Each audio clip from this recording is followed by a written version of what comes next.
Hi అండి, అందరికీ నమస్కారం. నేను మీ వేణుగోపాల్ రెడ్డి ఫ్రమ్ జోష్ ఇన్నోవేషన్స్ ప్రైవేట్ లిమిటెడ్, జోష్ institute of foreign languages, 89 career guidance సంయుక్తంగా విద్యార్థుల కోసం ఉన్నటువంటి అనేక వీడియోస్ మనం రూపొందిస్తున్నాం. ఇందులో భాగంగా ఈరోజు తెలంగాణలో ఓవరాల్గా అడ్మిషన్ మార్కెట్, అది కౌన్సిలింగ్ కానీ మేనేజ్మెంట్ కానీ పేరెంట్స్ నిర్ణయాలు కానీ ఏ బేసిస్ మీద తీసుకుంటున్నారు, ఎలాంటి మూమెంట్ ఉంది పేరెంట్స్లో, లేకపోతే వాళ్ళ ఆలోచనల్ని ప్రభావితం చేస్తున్నటువంటి అంశాలు ఏంటి, విద్యార్థులు ఏం ఆలోచిస్తున్నారు అనేది అర్థం కాక మార్కెట్లో చాలామంది నిపుణులు కూడా ఈ సిచ్యువేషన్ అర్థం చేసుకునేటువంటి ప్రయత్నం చేస్తున్నారు. నేను రోజు కనీసం ఒక 100 మంది పేరెంట్స్తో ఫోన్ కాల్లో కానీ లేకపోతే ప్రత్యక్షంగా కానీ మాట్లాడే అవకాశం నాకు ఉండటం వల్ల నాకు అర్థమైనటువంటి అనుభవాన్ని నేను ఈరోజు షేర్ చేసుకోవాలనుకుంటున్నాను. యాక్చువల్గా ఈరోజు ఫస్ట్ ఫేజ్ కౌన్సిలింగ్ తర్వాత ఒక పీక్ అడ్మిషన్ సీజన్ ఇది. ఈ సీజన్లో ఈ వీడియో చేయాల్సి రావటమే అనేక క్యాలిక్యులేషన్స్కి దారితీస్తుంది. ఇది చెప్పాలి. అసలు తెలంగాణలో పర్టికులర్గా హైదరాబాద్లో మనం గమనించినప్పుడు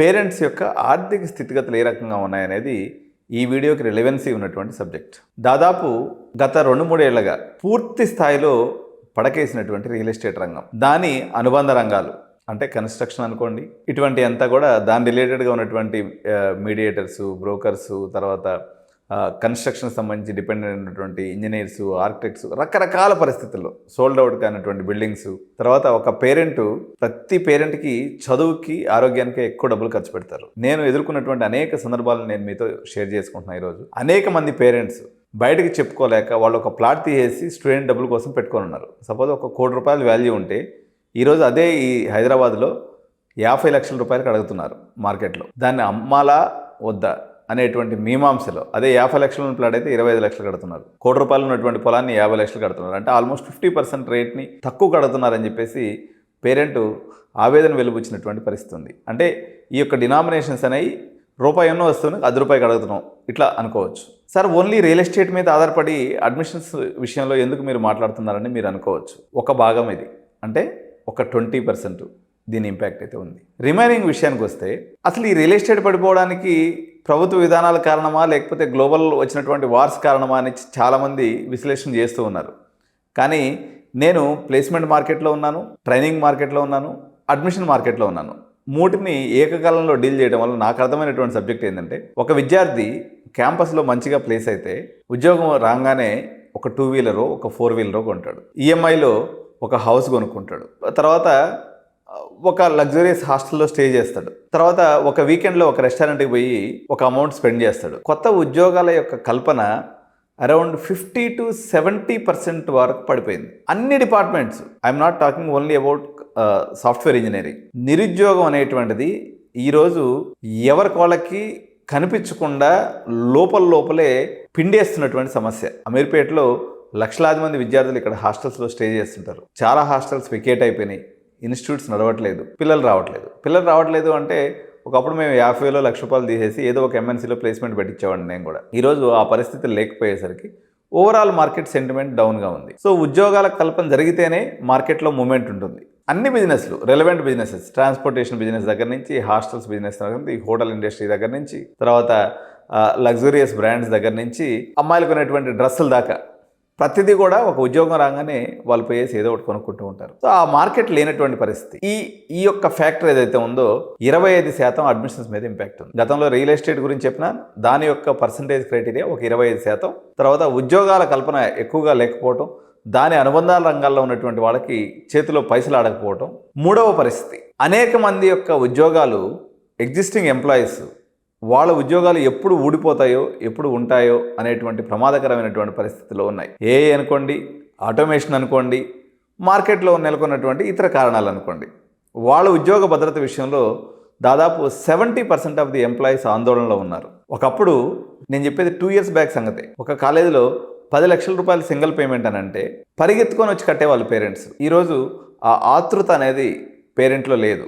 ఎందుకు లేదంటే వాళ్ళ జీవితమే చాలా హ్యాపీనెస్తో కూడుకొని లేదు, అంటే వాళ్ళు సెక్యూర్గా లేరు. ఈ కారణం చేత ఈరోజు కౌన్సిలింగ్లో రిపోర్టింగ్ చూసుకున్నట్లయితే గత సంవత్సరంతో పోల్చుకుంటే ఒక 10,000 మంది ఎక్కువ మంది రిపోర్ట్ చేశారు. పెద్ద కాలేజీల విషయంలో కూడా టాప్ 5 కాలేజెస్ వరకు సేఫ్గా ఉన్నాయి, పెద్ద ఇబ్బంది జరగలేదు. టాప్ 6th కాలేజీ నుంచి పేరెంట్స్ యొక్క ఆలోచన, నేను ఒకసారి గత సంవత్సరం కూడా వదిలిపెట్టేస్తే లాస్ట్ బిఫోర్ ఇయర్కి కంపేర్ చేసుకున్నట్లయితే ఒక 10 లక్షల డొనేషన్ కట్టగలిగేటువంటి పేరెంట్ ఈరోజు 3 లక్షల డొనేషన్ కాలేజ్ కోసం చూస్తున్నాడు. 20 లక్షలు డొనేషన్ కట్టగలిగేటువంటి పేరెంట్స్ 7 to 8 lakhs డొనేషన్, అంటే ఆల్మోస్ట్ ఏదైతే రేషియోలో మార్కెట్ పడిందో, అది రియల్ ఎస్టేట్ కావచ్చు, ఎంప్లాయ్మెంట్ మార్కెట్ కావచ్చు, దాని మందం పేరెంట్స్ యొక్క పేయింగ్ కెపాసిటీ కూడా తగ్గిపోయింది. మరోవైపున కొన్ని పర్టికులర్ బ్రాంచెస్లో ఎక్కువ హైప్ కనిపిస్తుంది. ఉదాహరణకి ఈసీ సీట్స్ 10,000 ఉండటం వల్ల ఆ డొనేషన్ పడలేదు.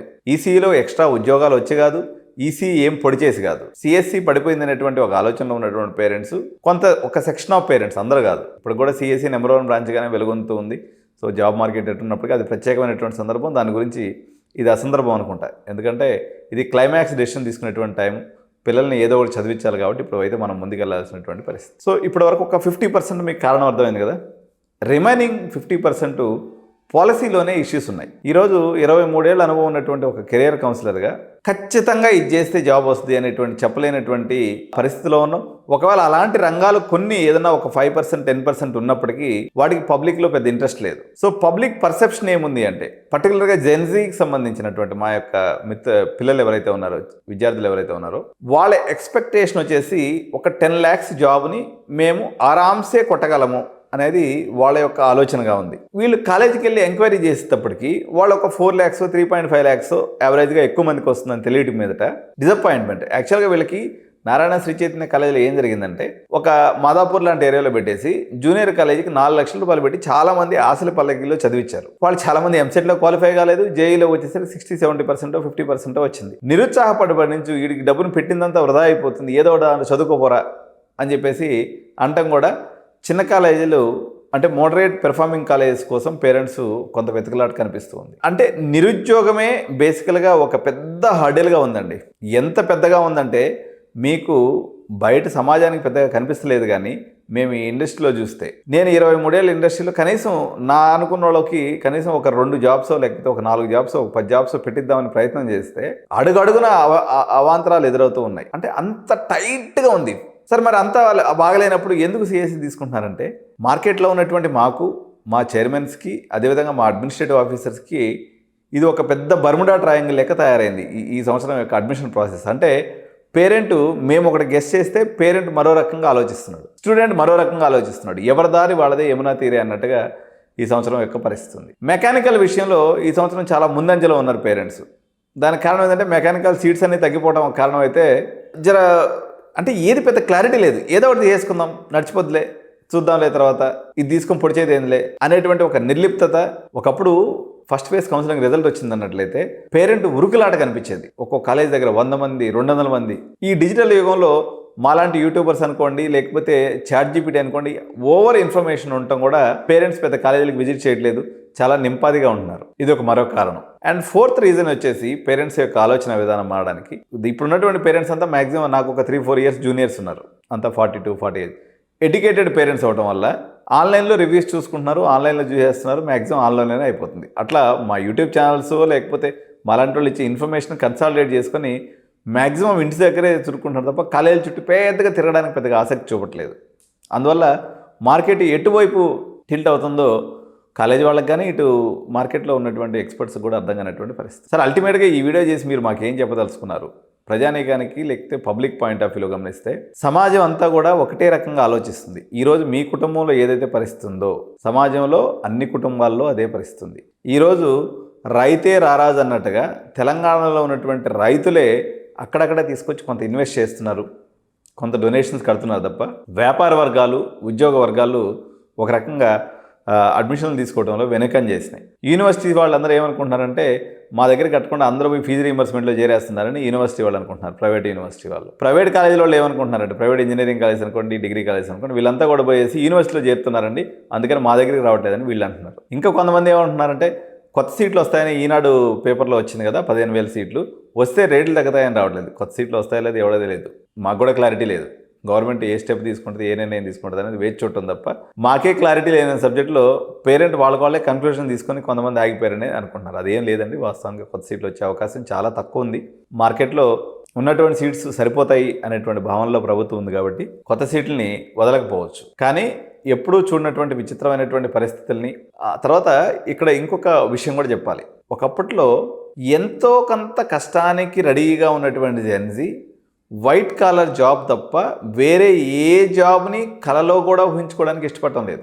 అందువల్ల మార్కెట్ ఎట్టున్నప్పటికీ ఇప్పుడు కూడా సిఎస్సి డిమాండ్ ఉండడానికి అదే కారణం. చాలామంది వాదిస్తూ ఉన్నారు, సార్ సిఎస్సిలోనే ఇప్పుడు కూడా ఆ కొద్దిగా ఉండేటువంటి జాబ్స్ అనేవి ఉన్నాయి, మిగిలిన దాంట్లో అసలే లేవు కదా, అందుకని మేము సిఎస్సికి పోతామని చెప్పే పేరెంట్స్ కూడా ఉన్నారు. ఏది నిజమో ఏది అబద్ధమో మొత్తానికి పేరెంట్స్లో ఒక నిర్లిప్తత, చల్తహాయ్ అనేటువంటి ధోరణి, విద్యార్థుల్లో యాక్చువల్ రియాలిటీకి మించినటువంటి ఎక్స్పెక్టేషన్స్, మార్కెట్లో లేని డబ్బు, లేని బిజినెస్, ఇన్సెక్యూరిటీతో కూడుకున్నటువంటి జాబు, కన్ఫామ్గా ఈ డొనేషన్ కడితే మనకి జాబ్ వస్తుంది అనేటువంటి గ్యారంటీ లేనటువంటి అనేక కారణాలు కలిసి అడ్మిషన్ మార్కెట్ని చాలా స్లోగా కదిలేటట్టు జరుగుతూ ఉంది. సో ఇది ఎటువంటి పరిణామాలకు దారితీస్తుంది అనేది డైలీ అప్డేట్స్ మనం రీల్స్ రూపంలో మనం ఎడ్యునైన్ ఎప్పటికప్పుడు అందిస్తూ ఉంటుంది. కొన్నిసార్లు ఫ్యాక్ట్స్ చెప్పడం కూడా, ఎందుకంటే ఇది స్టేక్ హోల్డర్స్ చాలామంది ఉంటారు. కాలేజ్ వాళ్ళు ఉంటారు, పేరెంట్స్ ఉంటారు, తక్కువ వద్దు అని డొనేషన్ కోసం ఎదురు చూసే పేరెంట్స్ ఉంటారు, అబ్బా మేము ఎక్కువ కట్టేసామేమో ముందు అని బాధపడేటువంటి పేరెంట్స్ ఉంటారు, మేము లక్కీ ఫెలోస్ ఇప్పుడు మేము 8 లక్షలకి కట్టాం, ఇప్పుడు 10-12 లక్షలు ఉంది అని ఆనందపడే పేరెంట్స్.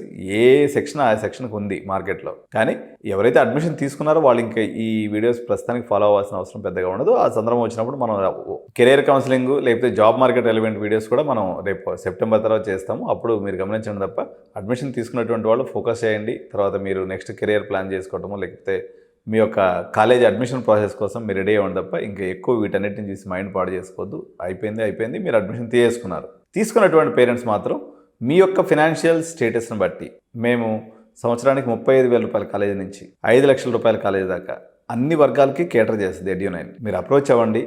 డెఫినెట్గా కాలేజీ వాళ్ళు అనేక సందర్భాల్లో రియాలిటీని యాక్సెప్ట్ చేయరు. మేము కూడా ఫోర్స్ఫుల్గా చెప్పి వాళ్ళని యాక్సెప్ట్ చేసే ప్రయత్నం చేయం. బట్ ఎడ్యునైన్ మార్కెట్కి అనుగుణంగా, మార్కెట్లో వచ్చేటువంటి మార్పులకు అనుగుణంగా మీకు ది బెస్ట్ ప్రైస్లో అడ్మిషన్ చేసి పెడతాం. అండ్ బెస్ట్ కెరియర్ సర్వీస్ కూడా మీకు ఇవ్వడం జరుగుతుంది. ఇంట్రెస్ట్ ఉన్నటువంటి పేరెంట్స్ ఎడ్యునైన్ అప్రోచ్ అవ్వండి. కాలేజ్ మీద 50,000 నుంచి 1,00,000 రూపాయలు తక్కువ, అంటే అది ఏ బడ్జెట్ కాలేజ్ అయినా కానీ, 4 సంవత్సరాలు కలిపి 2 లక్షల బడ్జెట్లో ఉన్న కాలేజ్ అయినా, 4 సంవత్సరాలు కలిపి 30 లక్షల్లో ఉన్న కాలేజ్ అయినా ఎడ్యునైన్ సర్వీస్ అనేది మీకు అందిస్తాం మేము. సో దీని ప్రకారంగా మీరు ఇన్ఫార్మ్డ్ డెసిషన్ తీసుకోండి. సో నేను ఈ వీడియోని ఎవరిని బాధపెట్టడానికో ఇంకో దానికి చేయలేదు. ఈ కన్ఫ్యూజన్ మార్కెట్లో చాలా ఉంది. చాలామంది ఈ క్వశ్చన్లు అడుగుతున్నారు, ఏమైంది సార్, ఎట్లా ఉంది సార్, అది ఎట్టుంది ఇది ఎట్టుంది అని అడుగుతూ ఉంటారు. నా అబ్జర్వేషన్ మాత్రమే మీ ముందు పెట్టే ప్రయత్నం చేశాను. సో వీడియోని తప్పకుండా షేర్ చేయండి. అదేవిధంగా ఛానల్ సబ్స్క్రైబ్ చేయండి. బెల్ బటన్ నొక్కినట్లయితే నా యొక్క వీడియోస్ ఎప్పుడు మీరు మిస్ అవ్వకుండా మీ దాకా చేరుతూ ఉంటాయి. Thank you so much. జై హింద్, జై భారత్.